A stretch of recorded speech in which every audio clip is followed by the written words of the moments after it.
الحمدللہ رب العالمین والصلاة والسلام علی من کان نبیا و آدم بین الماء والطین وعلی آلہ و اصحابہ اجمعین، اما بعد فاعوذ باللہ من الشیطان الرجیم، بسم اللہ الرحمن الرحیم۔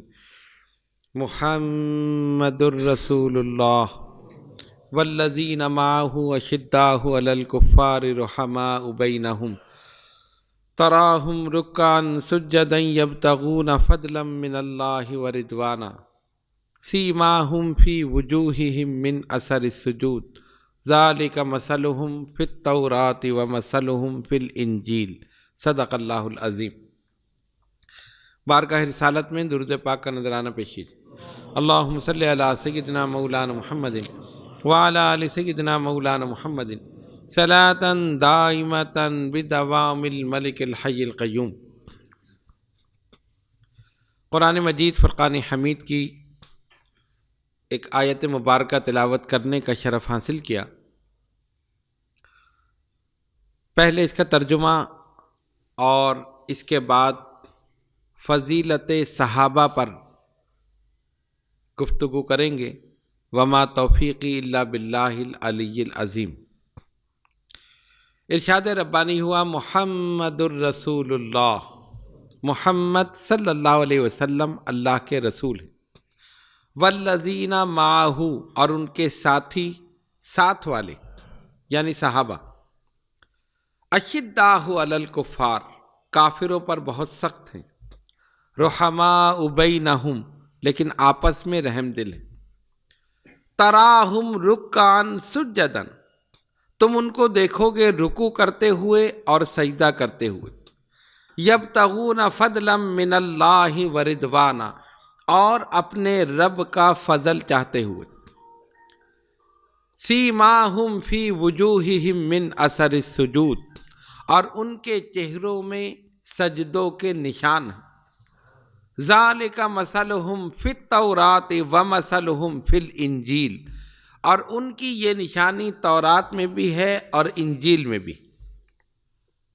یہ ان آیت بینات کا ترجمہ ہے۔ صحابی کے معنی ہے دوست، صحابی کے معنی ساتھی، صحابی کے معنی ساتھ رہنے والا۔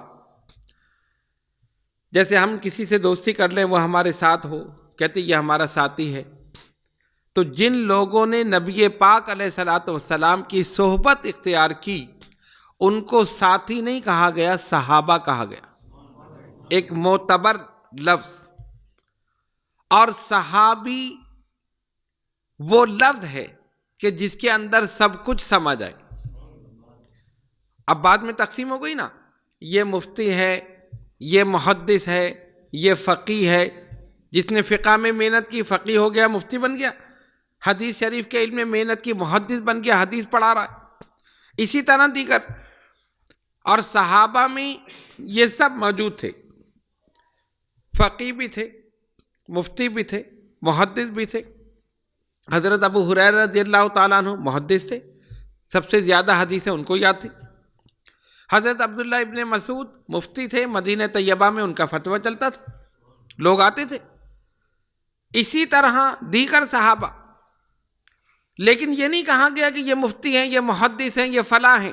لفظ صحابی کہہ دیا، سب کچھ اس کے اندر آ گیا، ایک جامع لفظ ان کے لیے استعمال کیا گیا، صحابی۔ تو جب بھی صحابی کا لفظ آئے گا، اس سے کون مراد ہے؟ نبی پاک علیہ الصلوۃ والسلام کے صحابہ مراد، ان کے ساتھ رہنے والے۔ اب سب سے پہلے دیکھیں کہ صحابی کسے کہتے ہیں، صحابی کی تعریف کیا ہے؟ جس نے ایمان کی حالت میں نبی پاک علیہ الصلوۃ والسلام کی زیارت کی اور ایمان پر اس کا خاتمہ ہوا، وہ صحابی۔ اگر آپ یہ تعریف کریں کہ بھئی جس نے بھی سرکار کو دیکھا وہ صحابی، تو ابو جہل نے بھی دیکھا، ابو لہب نے بھی دیکھا، عتبہ شیبہ نے دیکھا، مشرکین، منافقین، کافرین سب نے دیکھا، تو کیا معاذ اللہ یہ سارے صحابہ ہو گئے؟ نہیں، ایمان کی حالت میں دیکھا ہو اور ایمان پر خاتمہ ہوا، وہ ہے صحابی۔ اب اس کا مرتبہ کیا ہے؟ ایمان کی حالت میں دیکھا، ایمان پر خاتمہ ہوا، اس کا مقام کیا ہے؟ امت کے اولیاء، اقطاب، اغواص صحابی کے مرتبے کو نہیں پہنچ سکتے۔ اتنا بڑا مرتبہ ہے صحابی کا۔ انسان عبادت کر کے، ریاضت اختیار کر کے، پرہیزگاری اختیار کر کے متقی بن سکتا ہے، مجاہدہ کر کے ولی بن سکتا ہے، ریاضت کر کے، چلہ کشی کر کے ولایت کے کسی نہ کسی مقام پر پہنچ سکتا ہے، لیکن صحابی نہیں بن سکتا۔ کتنے ہی بلند مقام پر پہنچ جائے، صحابی نہیں بن سکتا۔ صحابی وہی ہے جس نے ایمان کی حالت میں سرکار کی زیارت کی اور اس کا خاتمہ بھی ایمان پر ہوا، وہ صحابی۔ اچھا، یہ مقام کیسے ملا؟ کیا ان کو کثرت جہاد کی وجہ سے یہ مقام ملا کہ صحابہ جہاد کرتے تھے، جنگوں میں لڑتے تھے؟ اگر آپ کہیں کہ کثرت جہاد کی وجہ سے، تو صحابہ کے بعد بہت سے سپہ سالار، نامور مجاہدین تاریخ اسلام اٹھا کر دیکھیں، ایسے گزرے جن کی پوری زندگی جہاد میں گزری۔ صلاح الدین ایوبی، نور الدین زنگی، محمد بن قاسم، کتنے بڑے بڑے مجاہدین، سپہ سالار گزرے، پوری زندگی ان کی جہاد میں گزری۔ تو اگر صحابہ کو یہ مقام کثرت جہاد کی وجہ سے ملا، تو کثرت جہاد تو امت کے دیگر مجاہدین بھی کرتے۔ اگر صحابہ کو یہ مقام صدقات و خیرات کثرت کی وجہ سے کرنے کو ملا، تو یہ بھی امت میں بہت سے افراد ایسے مل جائیں گے جنہوں نے صدقات و خیرات کیے، اپنی دولت اللہ کی راہ میں لٹائی۔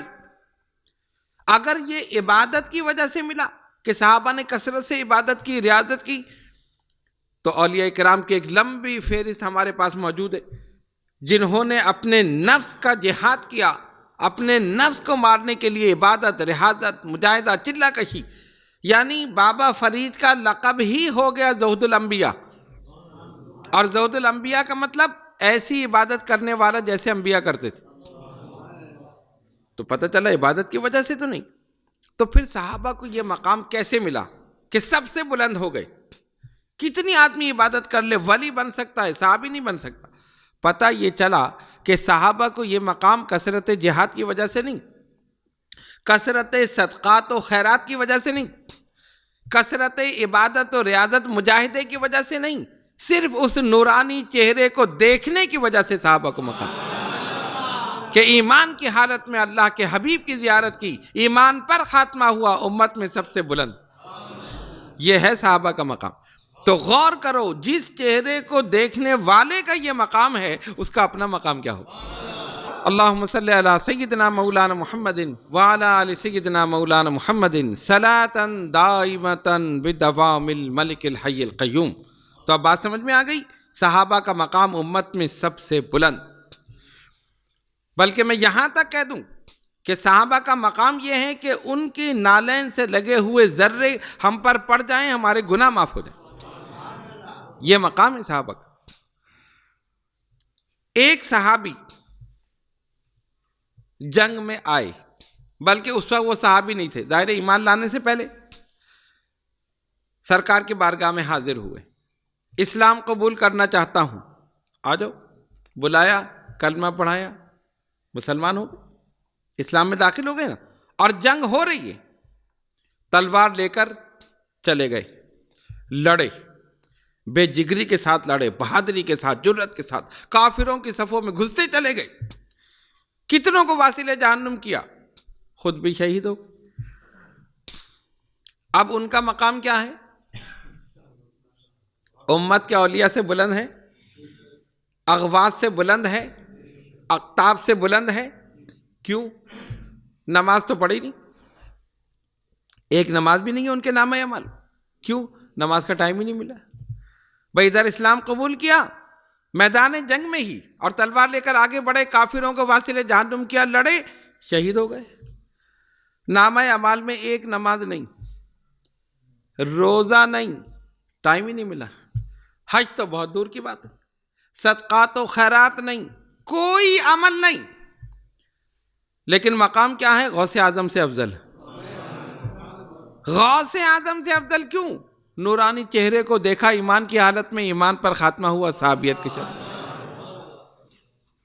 کسی نے پوچھا غوث اعظم سے اس شخص کے بارے میں کیا کہتے ہیں؟ جس نے کوئی نماز نہیں پڑھی، جس نے کوئی روزہ نہیں رکھا، جس نے حج نہیں کیا، جس نے زکوٰۃ صدقات و خیرات کچھ نہیں، کیوں؟ اس کو ٹائم ہی نہیں ملا۔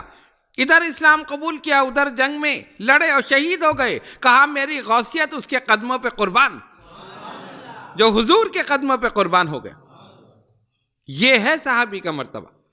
تو یاد رکھو، صحابی عمل سے نہیں بنتا، یہ بڑا نازک نکتہ ہے، صحابی عمل سے نہیں بنتا، صحابی چہرہ مصطفیٰ کو دیکھنے سے بنتا ہے۔ تو جب عمل سے صحابی بنتا ہی نہیں تو صحابی کا عمل دیکھتے کیوں ہو؟ صحابی کا عمل کیوں دیکھتے ہو؟ انہوں نے یہ کیا، انہوں نے یہ کیا، انہوں نے عمل دیکھو ہی نہیں، یہ دیکھو صحابی ہے یا نہیں۔ اگر صحابی ہے، ہمارا سب کچھ قربان ہے، سب سے بلند ہے، سب سے افضل ہے، سب سے اعلیٰ ہے۔ امت میں جتنے بھی اولیاء، اقطاب، اغواص، سب سے بلند صحابی کا مرتبہ ہے۔ یہ ہے صحابی کا مقام۔ تو صحابی عمل سے نہیں بنتا، چہرہ مصطفیٰ صلی اللہ علیہ وسلم کو دیکھنے کی وجہ سے بنتا۔ اچھا، کیا کیا انہوں نے؟ جب اسلام قبول کیا، اور اس وقت آپ دیکھیں، آج تو ہم بڑے آرام سے ہیں نا، اسلامی سلطنت ہے، اسلامی حکومت ہے، نماز آرام سے، روزہ، زکوٰۃ، حج، ہر چیز، تمام احکامات اسلام۔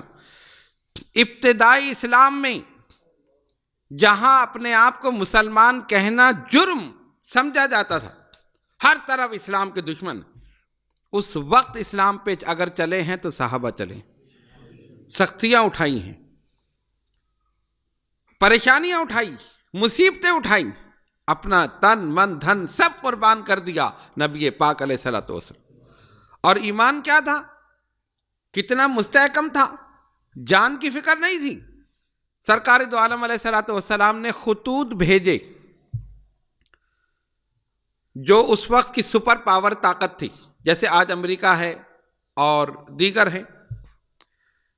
خطوط لکھے سرکار نے، صحابہ سے لکھوائے، اور ایک صحابی کو دی، جاؤ یہ لے کے چلے جاؤ، تم فلاں بادشاہ کے پاس جاؤ، تم فلاں بادشاہ کے پاس جاؤ، تم فلاں کے پاس جاؤ۔ اب جہاں جا رہے ہیں وہاں کوئی دوست نہیں ہے، سارے دشمن ہیں۔ بس سرکار نے فرما دیا، گھوڑے پہ بیٹھے روانہ ہو گئے، اپنی جان کی پرواہ نہیں۔ چنانچہ ایک صحابی ایک بادشاہ کے دربار میں پہنچے، پردے لگے ہوئے ہیں ریشمین، شان و شوکت ہے، بیٹھا ہوا ہے غرور تکبر کے ساتھ، نیچے ریشمین گدے بچھے ہوئے، ان کے ہاتھ میں نیزہ، ایک ہاتھ میں سرکار کا خط جو آپ نے بھیجا، تو نیزے سے ان گدوں کو چیرتے ہوئے جا رہے۔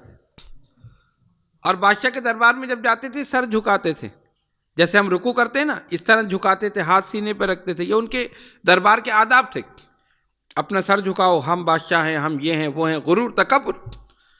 اور یہ جا رہے ہیں سر اٹھا کے جا رہے ہیں، جھکنا نہیں ہے، جھکنا ہے تو صرف اللہ کی بارگاہ میں، کسی کے سامنے نہیں۔ وہ دیکھے کون چلا رہا، کوئی ڈر نہیں ہے اپنی جان کا۔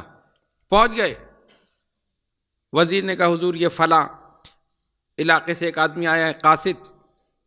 کیوں آیا؟ ایک شخص ہے جس نے نبوت کا دعویٰ کیا ہے، اس کا نام ہے محمد صلی اللہ علیہ وسلم، یہ ان کا سفیر ہے۔ لاؤ، خط کھول کے پڑھا گیا، اس میں لکھا ہوا میں محمد صلی اللہ علیہ وسلم، سرکار نے اپنی جانب سے لکھوایا، میں اللہ کا سچا رسول ہوں، تم پر لازم ہے کہ میری اطاعت کرو، اسلام قبول کرو، ورنہ جنگ کرنے کے لیے تیار ہو جاؤ۔ اور اس قسم کے، یعنی میں بالکل کریکٹ وہ مضمون نہیں بتا رہا، میں اس کا خلاصہ بتا رہا ہوں جو نبی پاک علیہ الصلوۃ والسلام نے خطوط بھیجے۔ اب اس نے سنا ایک دم غصے میں، اور کہتا یہ عرب کے چرواہے یہ ہم سے لڑیں گے، غرور تھا نا، یہ ہم سے لڑیں گے، ہم اسلام قبول کریں، کیوں کریں؟ غصے میں آل فال اس نے بکا۔ اور اس کے بعد کیا کیا؟ ان صحابی کی تذلیل کرنے کے لیے ایک ٹوکرے میں مٹی منگائی، ٹوکرے میں مٹی بھر کے لاؤ، وہ لائے، کہا اس کے سر پہ رکھ دو، ان صحابی کے سر پہ رکھ دی، انہوں نے پکڑ لیا اسے، اور پھر پورے دربار میں قہقہے لگے، مذاق اڑا، جاؤ یہ لے جاؤ مٹی، ہنس رہے ہیں خوب، یہ ہم سے لڑنے آئے عرب کے چرواہے، یہ بکریاں چرانے والے، یہ ہم سے لڑیں گے۔ اور انہوں نے کیا کہا؟ صحابی نے سر پہ مٹھی رکھی، کہا الحمدللہ، انہوں نے اپنی زمین تو خود ہمارے حوالے کر دی،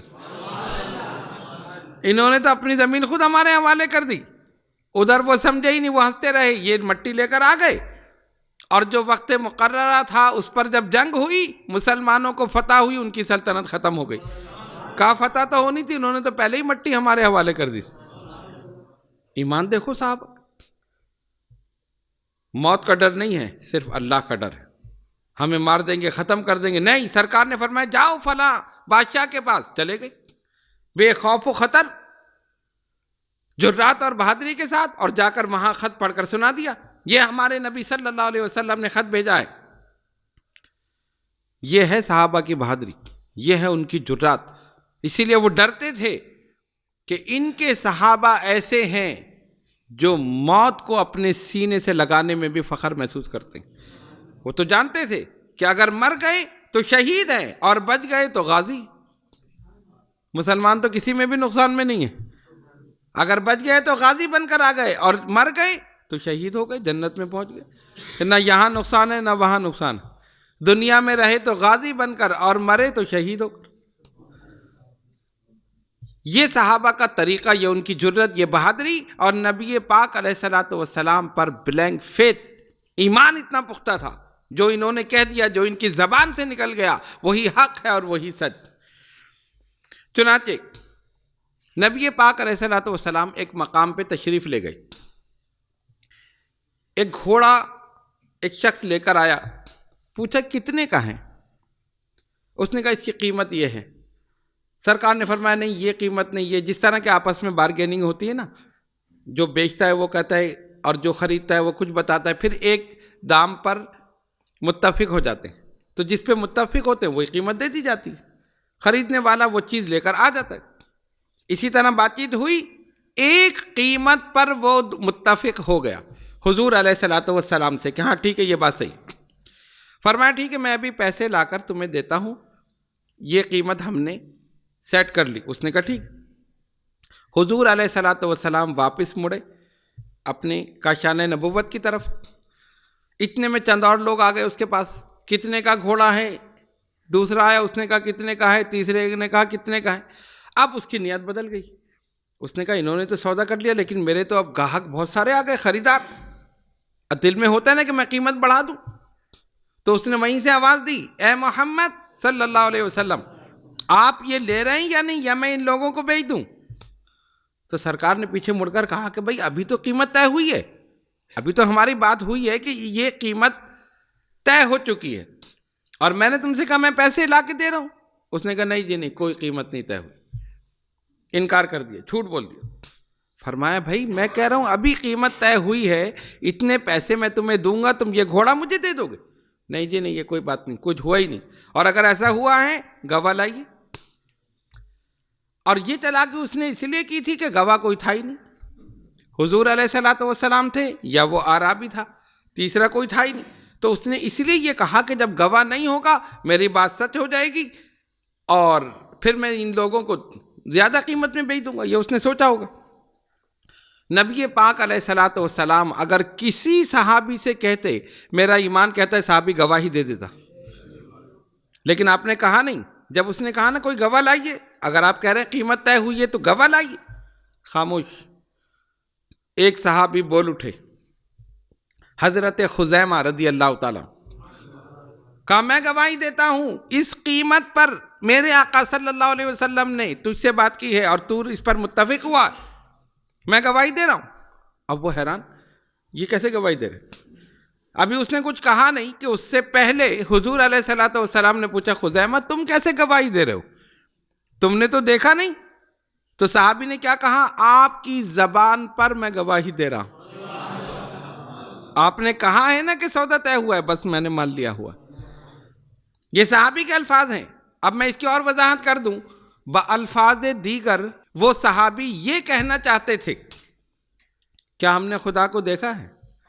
کیا ہم نے جنت کو دیکھا ہے؟ کیا ہم نے جہنم کو دیکھا ہے؟ کیا ہم نے فرشتوں کو دیکھا ہے؟ آپ نے کہا خدا ہے، ہم نے مان لیا ہے۔ آپ نے کہا جنت ہے، ہم نے کہا ہے۔ آپ نے کہا جہنم ہے، ہم نے کہا ہے۔ آپ نے کہا فرشتے ہیں، ہم نے کہا ہے۔ آپ نے کہا حوران بہشتی، ہم نے کہا ہے۔ ارے جب آپ کے کہنے سے اتنے بڑے خدا کو مان رہے ہیں تو یہ نہیں مان سکتے کہ آپ نے اس سے سودا کیا ہے؟ بلا چون و چرا ہم یہ گواہی دے سکتے ہیں، جب آپ نے کہا ہے کہ میں نے سودا کیا ہے، میں گواہی دے رہا ہوں یقیناً آپ نے کیا۔ سرکار خوش ہوئے، ایک جملہ فرمایا سنو، کسی معاملے میں کوئی بھی گواہی دے اس کی گواہی ایک سمجھی جائے گی، اور میرے اس صحابی کی گواہی ایک کے بجائے 2 کے برابر سمجھی جائے گی۔ یعنی اس کا ایمان اتنا پختہ ہے، اتنا قوی ہے کہ اب یہ میرا صحابی جس معاملے میں گواہی دے دے گا، اس ایک کی گواہی 2 کے برابر مانی جائے گی۔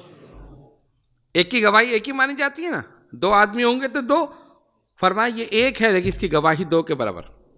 اچھا، اس میں بھی حکمت تھی۔ کیا حکمت؟ نبی پاک علیہ الصلوۃ والسلام کے وصال کے بعد ایک جنگ میں کثیر تعداد صحابہ کی جو حافظ قرآن تھے شہید ہو گئے۔ اب صحابہ کو فکر ہوئی یہ حفاظ جو تھے وہ تو شہید ہو گئے، اگر اسی طرح ہوتا رہا، جنگیں تو ہو رہی تھیں، صحابہ شہید ہوتے رہے، ایسا نہیں کہ اللہ کا کلام ضائع ہو جائے، کیونکہ قرآن کریم جس صورت میں آج ہمارے پاس ہے، جس شکل میں، ایسے نہیں تھا۔ آج تو ہمارے لیے کتنی آسانی ہے، ایک اٹھایا قرآن، ایک جلد میں 30 پارے موجود ہے نا، جہاں سے چاہیں آپ پڑھ لیں، جو پارہ چاہے پڑھ لیں، جو سورت چاہے پڑھ لیں۔ اس وقت ایسا نہیں تھا، ہڈیوں پر، چمڑوں پر، پتھروں پر آیتیں لکھی ہوئی، کوئی آیت کسی صحابی کے پاس، کوئی آیت کسی صحابی کے پاس۔ جو حافظ قرآن تھا وہ تو پورا قرآن پڑھ سکتا تھا، لیکن جو حافظ قرآن نہیں تھا اس کو پورا قرآن پڑھنے میں بڑی مشکل ہے، ایک آیت وہاں سے لائے تو ایک آیت وہاں سے لائے، کسی کے پاس کوئی آیت۔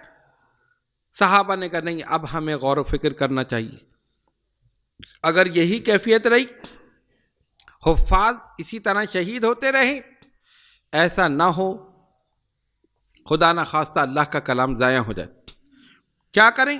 کہا ان آیتوں کو جمع کر۔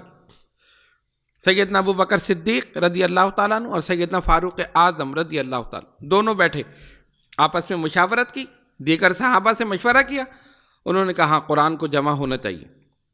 اعلان کر دیا جس صحابی کے پاس قرآن کی جو آیت ہو وہ لے کر مسجد نبوی میں آ جائے، لیکن اپنے ساتھ گواہ بھی لائے، اپنے ساتھ 2 گواہ بھی لائے، اور وہ گواہ آ کر یہ گواہی دیں کہ یہ صحابی جو آیت پیش کر رہا ہے یہ واقعی قرآن کی آیت۔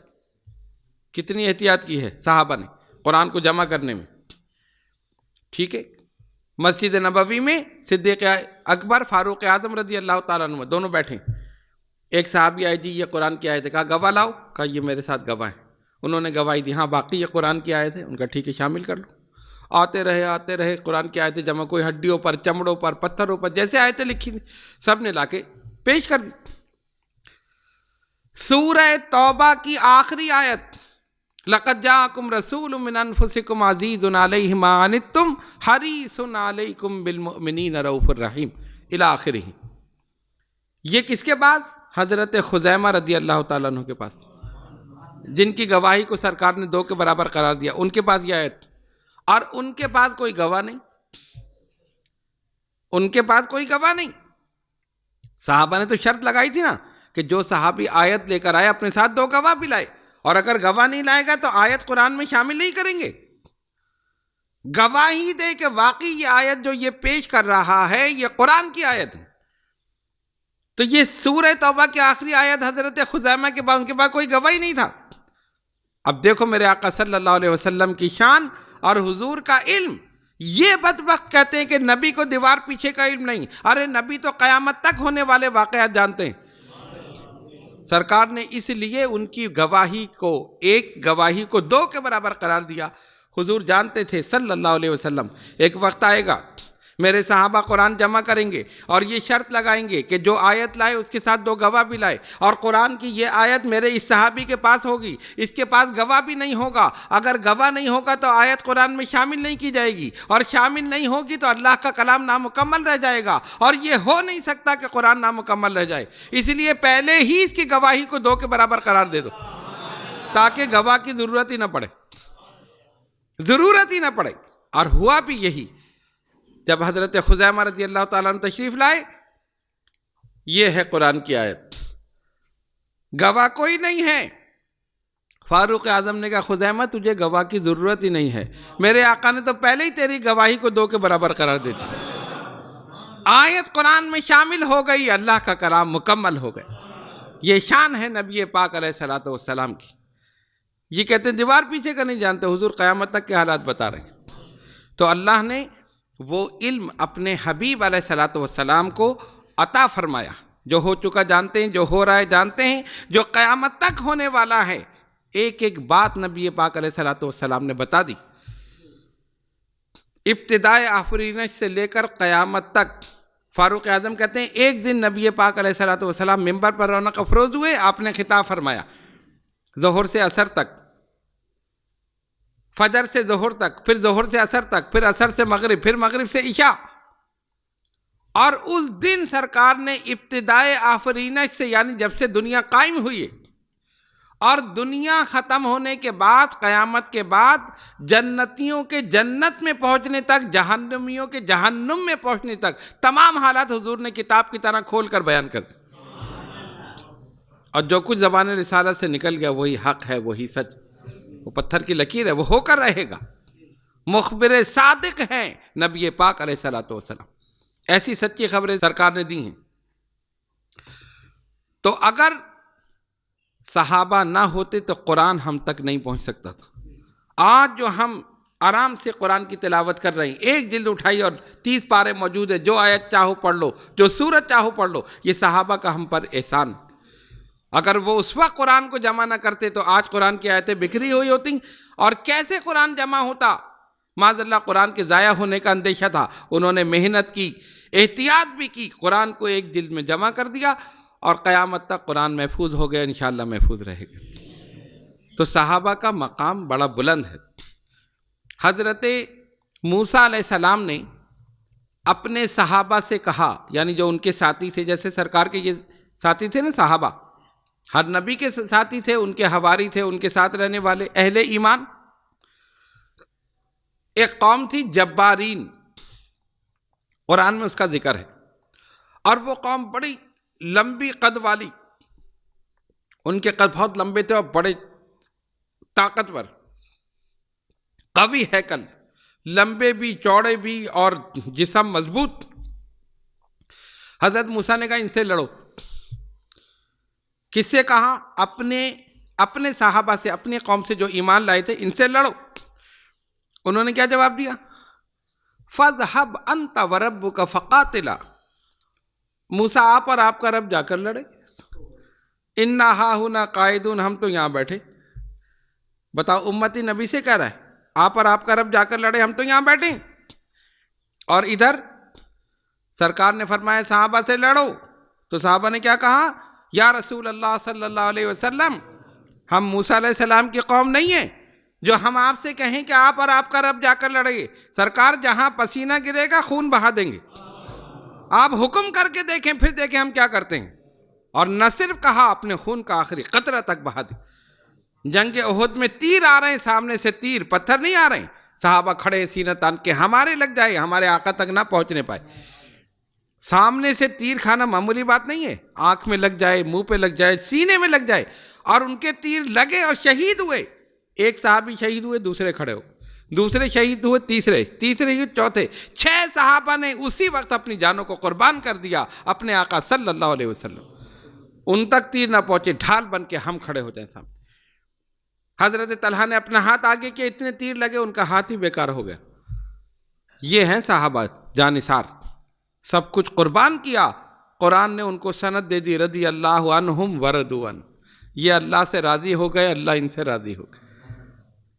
ہم عبادت کریں کہ اللہ راضی ہو جائے، ہم نمازیں پڑھیں اللہ راضی ہو جائے۔ ان کو دیکھو جن کو خدا خود اپنی رضا کی سند دے رہا ہے، یہ اللہ سے راضی ہو گئے، اللہ ان سے راضی ہو گیا۔ اور اللہ کیسے راضی ہوا؟ اللہ کا حبیب راضی ہو گئے۔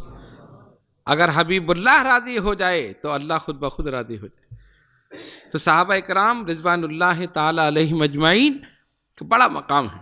نبی پاک علیہ الصلوۃ والسلام نے فرمایا، حضور کی حدیث شریف جس کا مفہوم یہ ہے، عام امتی احد پہاڑ کے برابر سونا خیرات کرے۔ احد پہاڑ دیکھا ہے جو لوگ عمرے پہ گئے یا حج پہ، انہوں نے دیکھا ہوگا 10 میل لمبا ہے وہ، 10 میل اس کی لمبائی، اور چوڑائی تو پتہ نہیں کتنی، اور اونچائی آپ دیکھیں کتنا بڑا پہاڑ۔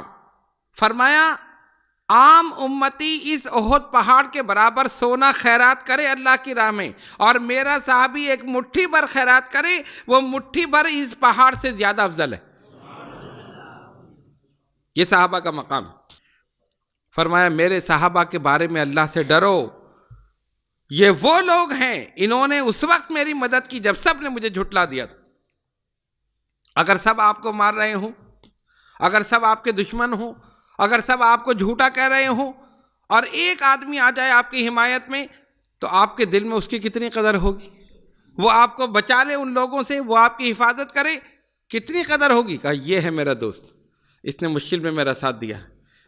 سب مجھے مار رہے تھے، اس نے آ کر مجھے بچایا۔ سب مجھے ختم کرنا چاہتے تھے، یہ میری حفاظت کے لیے کھڑا رہا۔ سب نے مجھے جھوٹا کہا، اس نے مجھے سچا کہا۔ قدر ہوگی نا دل میں؟ یہی کیفیت صحابہ کرام کی تھی۔ سارے کافر مارنا چاہتے ہیں اور یہ سرکار کی حفاظت میں کھڑے۔ صدیق اکبر رضی اللہ تعالیٰ عنہ ہجرت کی رات جب سرکار دو عالم علیہ الصلوۃ والسلام تشریف لے گئے، صدیق اکبر ساتھ ہیں رضی اللہ تعالیٰ عنہ، کبھی آگے چلتے ہیں، کبھی پیچھے، کبھی دائیں کبھی بائیں۔